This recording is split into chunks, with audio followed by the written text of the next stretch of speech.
Greetings! Welcome to Buckets 3, third edition of our trip through my preseason rank board here on Old Man Squad Fantasy Basketball. I'm Dan Besbris. Please make sure to like, rate, subscribe as we settle in and throw the buckets up on the screen. As you might recall from our last bucket video, which was on Monday, we got through Jakob Poeltl, and I thought, well, wouldn't it be fun if I had the time to go through this sheet and color code everything all the way back to the beginning of the buckets?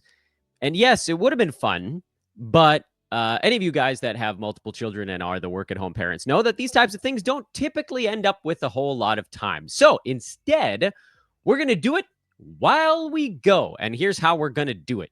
Basically, on air, live, because what's the old expression? Bleep it, we'll do it live. We're going to go through each name individually the way we've been doing, but the difference now is going to be looking up their ADP, whether I was earlier or later than consensus, and then whether or not that worked out well or poorly on each individual player. So let's start with OG Anunoby, who I had in bucket 19. That's the first, actually bucket 19. We'll just read all five of them. OG, Colin Sexton, Brooke Lopez, Austin Reeves, and Alex Caruso. This is the bucket that would encapsulate players 78 through 82. And so now we go back to, and I can't do these both on the screen at the same time. You guys will just have to take my word for it. The actual ADP of these guys, for instance, Anunoby, ADP was 80. So we had him right where he was going, meaning we can't really color code it. If I don't move a guy off of where he should have been, or where, not where he should have been, but where he was actually going, then we get no credit and we get no blame either. Colin Sexton is the next one on the list. His ADP was 94, so I guess effectively that means I was a little bit early on Sexton, and this one didn't work out, as nobody did on the Utah Jazz, so that one gets a, oh shoot, I need to pull up the dang color bar again. All right, well, that's going to make it a little harder to fit everything on the screen. You guys are just going to have to deal with the fact that you guys have to see the color bar. So Colin Sexton did not work out, even though we're a little bit early on him. Brooke Lopez, whose ADP was what? Where was old Brookie boy going? 81? All right, that's where I put him. No credit. Austin Reeves.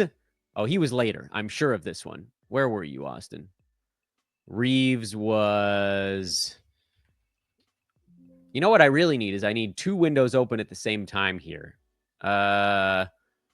Austin Reeves' ADP was 88. Hey, we were early on Austin, and that worked out. Great. All right, this is going well. Alex Caruso, we were early. It didn't work. I don't even have to look that up to know, because his was...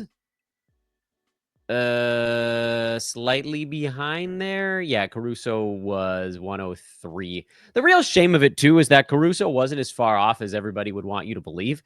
He missed a bunch of games, which is the real pisser there. But actually, in 20 minutes a game, he was number 111, basically. So, not that far off, but also not a win. So, no good there. And now we get into the part where the buckets get huge. So, bucket 20... 1, 2, 3, 4, 5, 6, 7, 8, 9, 10, 11, 12 players. I could have done that by just doing simple math, but I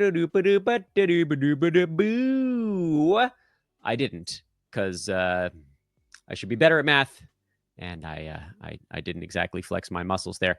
I know what I wanted to do. Hey, happy Wednesday, everybody. This show is brought to you by BetOnline, the world's most trusted betting platform and the #1 source for all sports betting action. Baseball season is in full swing. We're deep into the NBA and NHL playoffs. The finals are happening, and BetOnline has more ways to stay in on the action with the latest odds, news, and scores, even live in-game betting. That's actually really fun if you guys haven't tried it already. Live in-game betting while the games are going on. That's what it means. Friends, BetOnline keeps the dog days of summer rolling with the largest selection of odds on everything. Updated odds on MLB, UFC, boxing, tennis, NFL futures. I was telling you guys about this. Maybe you didn't believe me.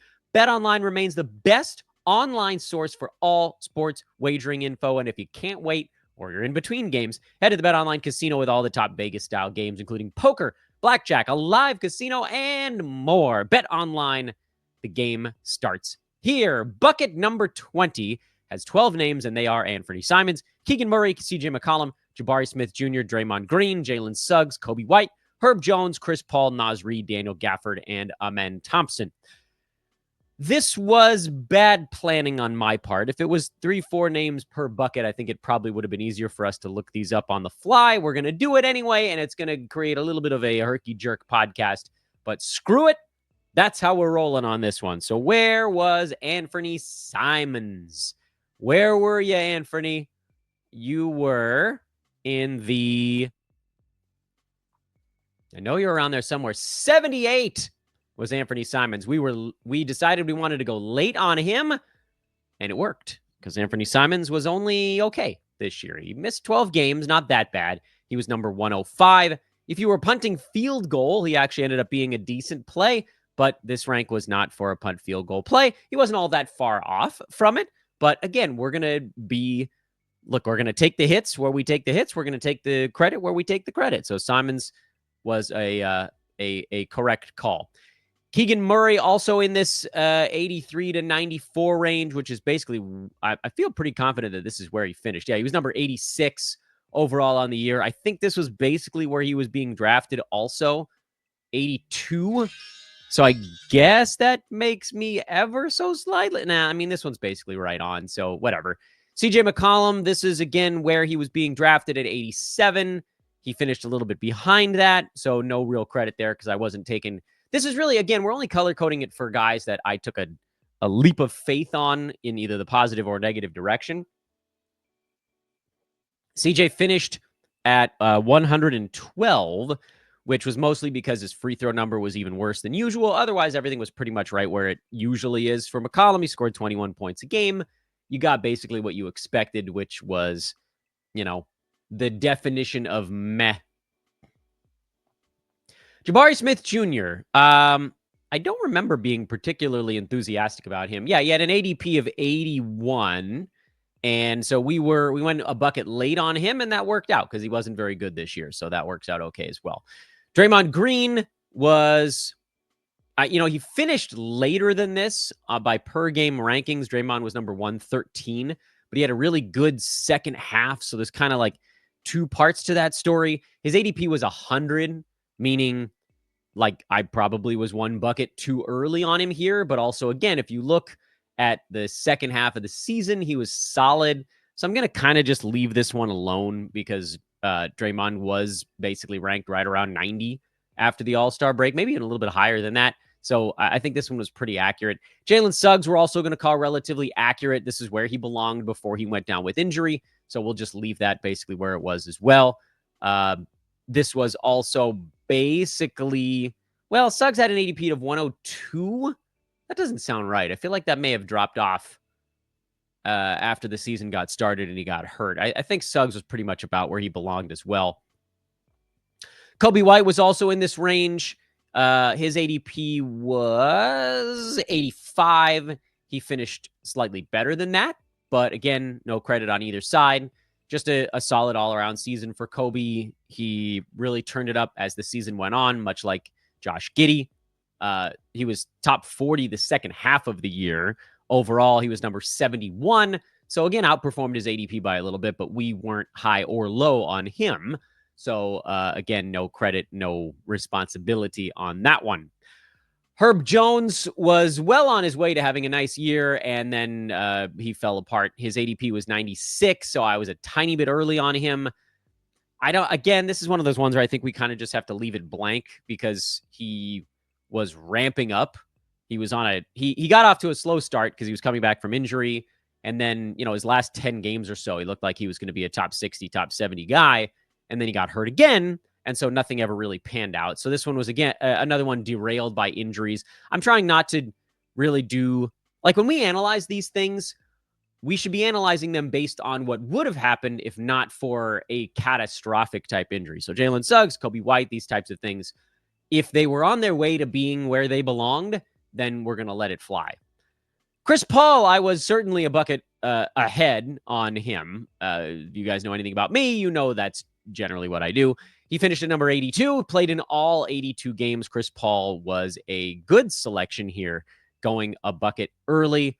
Or did I have him 2 buckets early? Where was old CP3? 105 was the ADP. Yeah, I mean, it's basically 1 bucket early. It's almost like a bucket and a half.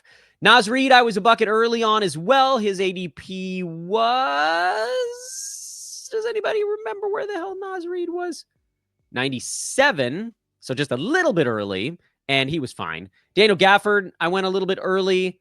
That one, you could kind of argue both sides on. Gafford had an ADP of 105. He was very up and down this year.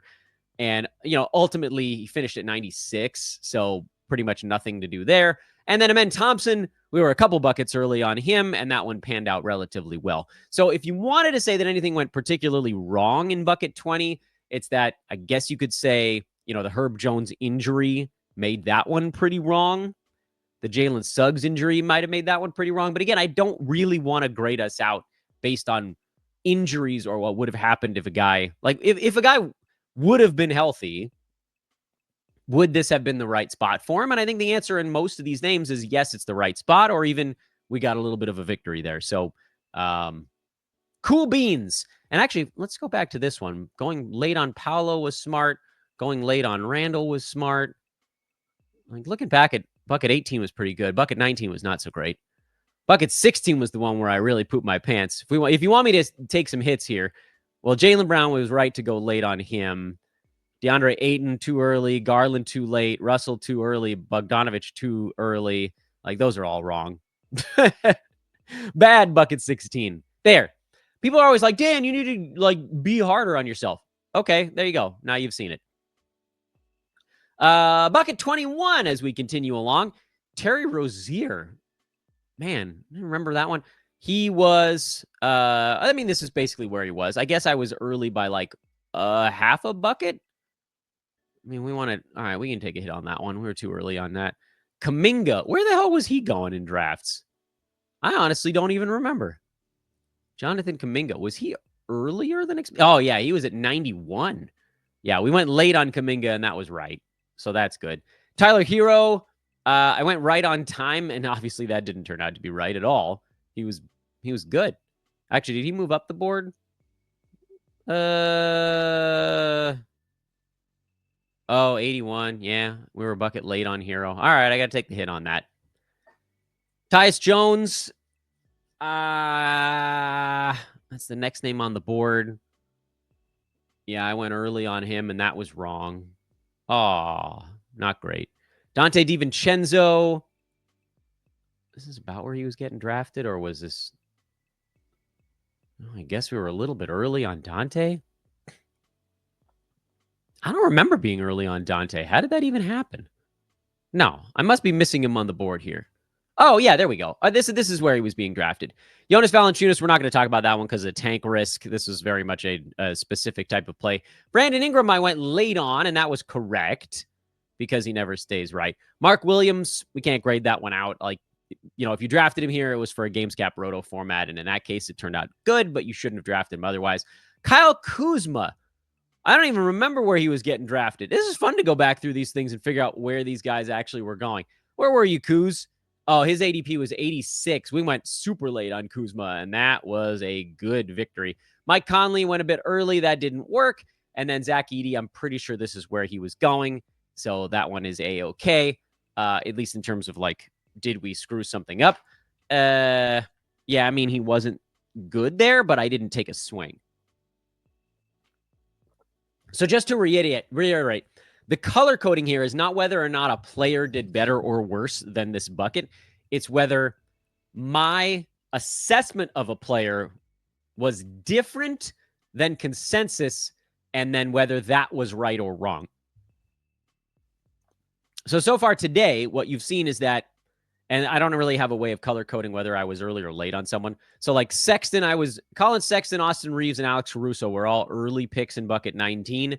One of those was right and two of those were wrong. Bucket 20, I went late on Simons, late on Jabari Smith. Those were both right. I went early on Chris Paul and early on Amen Thompson. Those were both right as well. So bucket 20 was good. Bucket 21, not so much. I was too early on Rozier and Conley and Tyus Jones, too late on Tyler Hero, but correctly late on Kuminga, Ingram, and Kuzma. Go figure.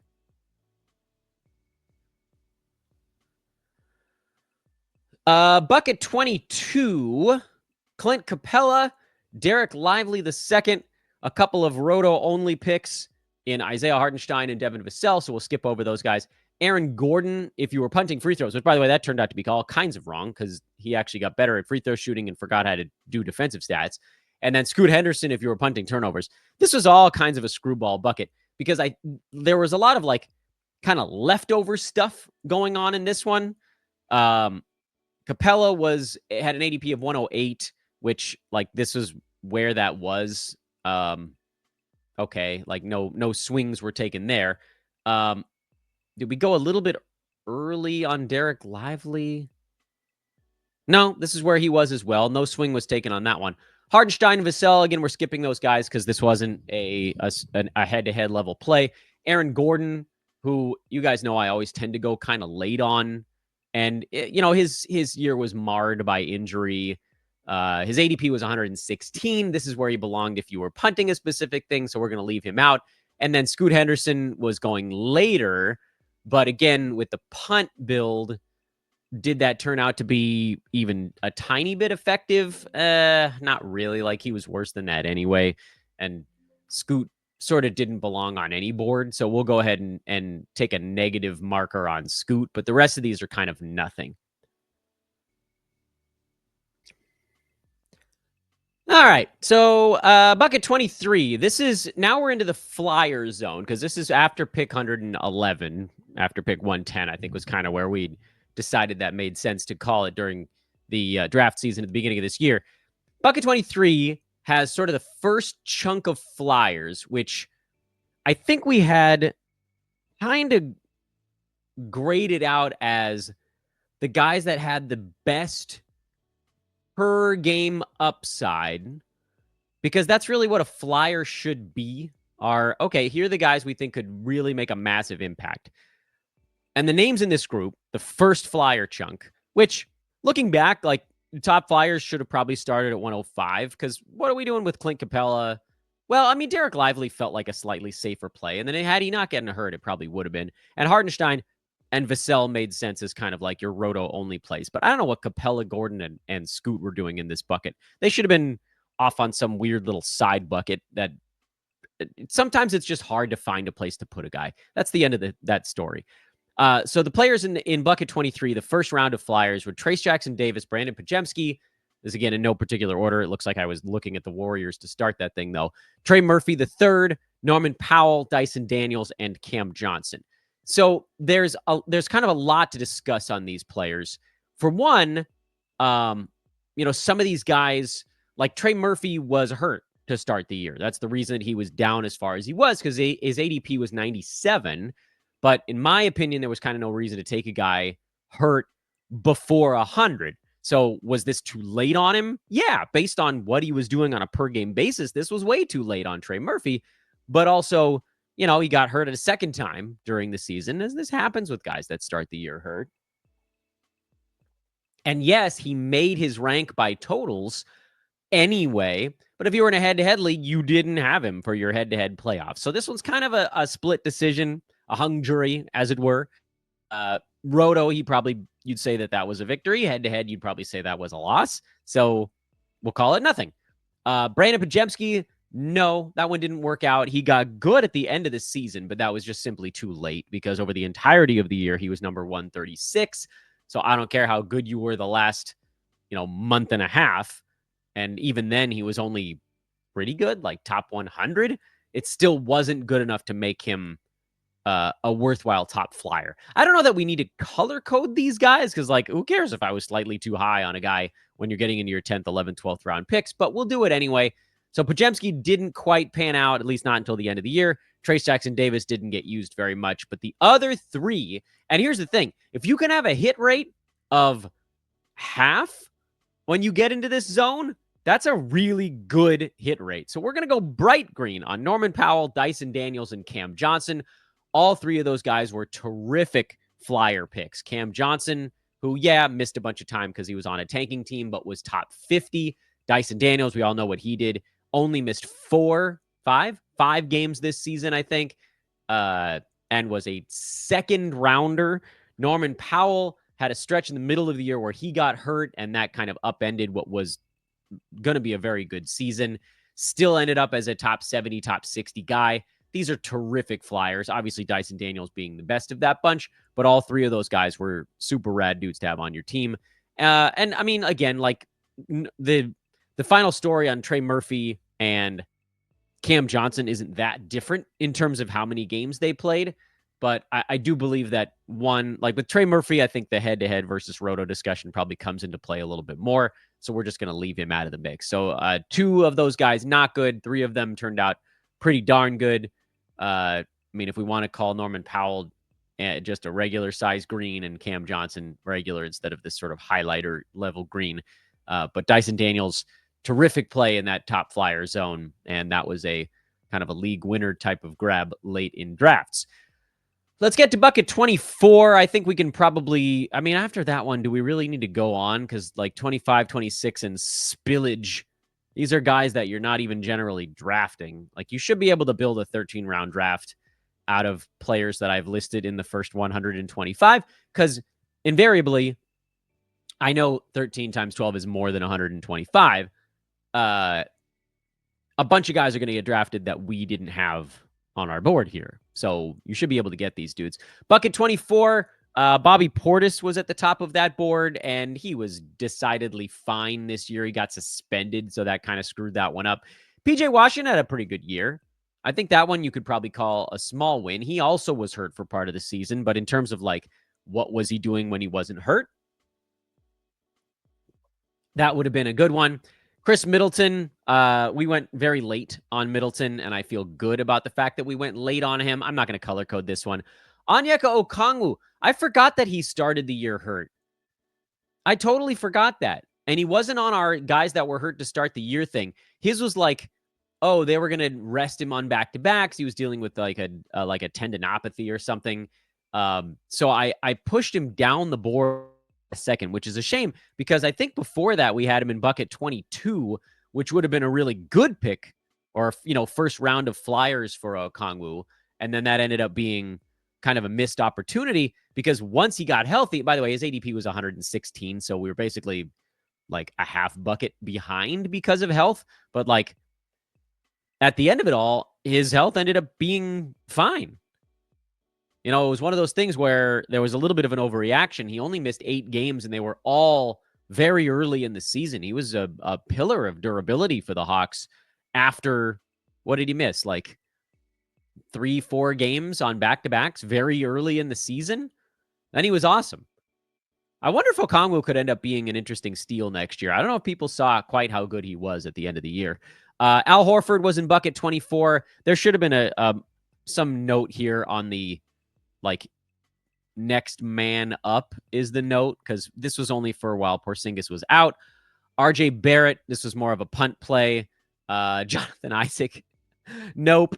And then Alex Sarr was like the rookie I was willing to take a shot on. So bucket 24 was kind of boring. What was in bucket 25 since we're just moving fast now and we're basically at the end of this 3-part bucket analysis? Kristaps Porzingis was in bucket 25. I probably could have gone earlier on that one, but again, he missed half the season. Keontae George in a double punt. Rui Hachimura. Josh Hart. Should have been higher on Josh Hart. That's a shame. That's a shame. I don't remember where he was being drafted. Where was Josh Hart? 116? Yeah, we were too late on Hart. He had a good season. Should have been better on there. Marcus Smart, no. Andrew Wiggins was fine, but I don't remember where. I don't think it's that important, actually, that we figure out where the hell Andrew Wiggins was being drafted, but I think this was pretty close to where he was going. Maybe he was a little later. 138? All right, so Wiggins was better than that, right? 116 is a small, very small win. If I had an even lighter shade of green, we would go that direction. KCP, no. Gary Trent, no. Andre Drummond as a stream was fine. Bucket 26 is intriguing. Tari Eason was in bucket 26. And here's the thing. Tari Eason, we're going to take credit for a win there because he was generally undrafted. So the fact that we even had him on the board, I think, was a small victory because he was going basically outside of drafts. If you just lined it up, nobody was drafting him. I mean, not say nobody, but like in the consensus of drafts, he wasn't going. So if you have anyone in these buckets that actually panned out, that's a win there. Denny Avdia, And then John Collins was going well, but then Utah screwed with him. So that was a little goofball. And then what was spillage? Anybody, if you guys are watching on YouTube, you can see the spillage department. These are basically just players. As I was going through the Yahoo pre-rank board, I was like, I don't have a place for these guys, and I don't really want them on my team. So I just put them at the end as like, these are the guys I skipped over while building you the first 144, effectively the first 12 rounds worth of players. The spillage guys that we skipped over, meaning these are all guys that I went late on because we just kept passing them over and pushing them farther and farther down the board. Did I get these right? Jeremy Grant, we passed on. Good. Taylor Hendricks, we passed on. We'll never know.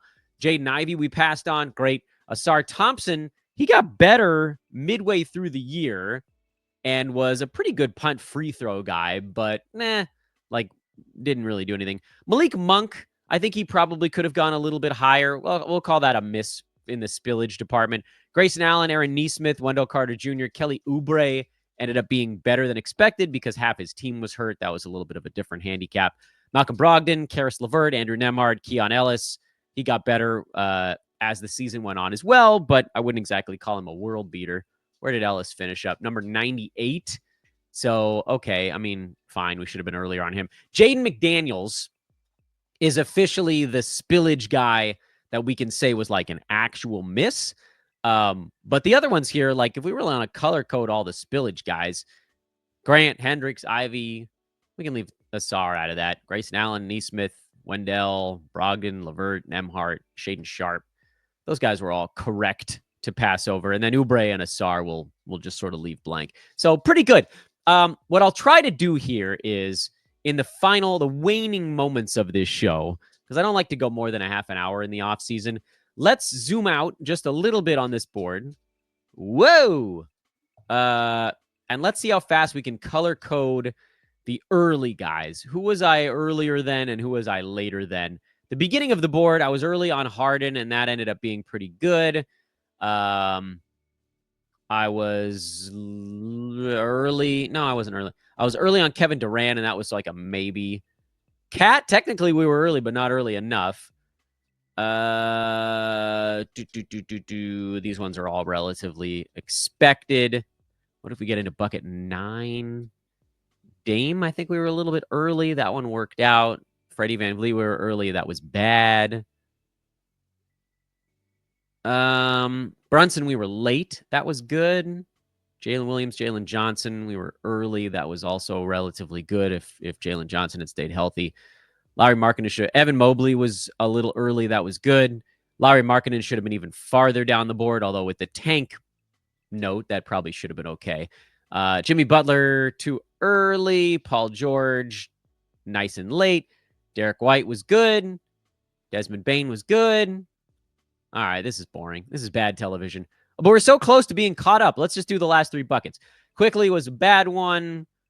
Miles Turner, DeMar DeRozan, Jared Allen. Miles Turner. I mean, Jared Allen, we can give a green. He was solid there. Bucket 14 was Screwball. We're just going to skip that one. Bucket 15, Bradley Beal was the only bad one in there. Vooch. Like, these other ones were not all that far off the norm, but we'll give ourselves a green on Vooch. And then Jalen Duren was accurate. Franz Wagner was fairly accurate. So that's kind of where things land. There's a lot of red in bucket 16 and bucket 21. Otherwise, we did relatively well with the calls we made this last year. And this is, again, sort of a remedial glance at all of it. The color coding, I mean. The 3 shows was going a little bit more in depth. And that is the end of our bucket analysis. Couple of little pieces of news from the NBA over the last day. Tom Thibodeau fired by the New York Knicks yesterday. They are in their coaching hunt. The Phoenix Suns recently hired Cavs assistant coach Jordan Ott as their new head coach, and reports swirling as per usual that Kevin Durant is probably done in Phoenix. So stay tuned. Things getting hairy out in the Valley of the Sun. I'm Dan Besbris for Old Man Squad Fantasy Basketball. We'll have one more show this week. We're not going to have a show on Friday because my younger child will be graduating from preschool that day. There's a whole ceremony, and then we're going out to lunch, and that pretty much chews up the entire day before older kid activity in the afternoon. We'll have both kids, and we'll basically just be out of the house. So just one more show this week on Thursday. I'll admit, I don't even know what we're going to be talking about tomorrow because we finished the buckets. Oh, I do have, I think, one or two more shows of preseason look-back stuff. And then maybe next week, should I get some NBA draft experts on? That might be the time to start doing it, where I just ask them dumb questions and they give me good answers because I'm too stupid to dig in on any of that stuff. Thanks for watching, everybody. I'm Dan. I'll see you guys tomorrow. Later.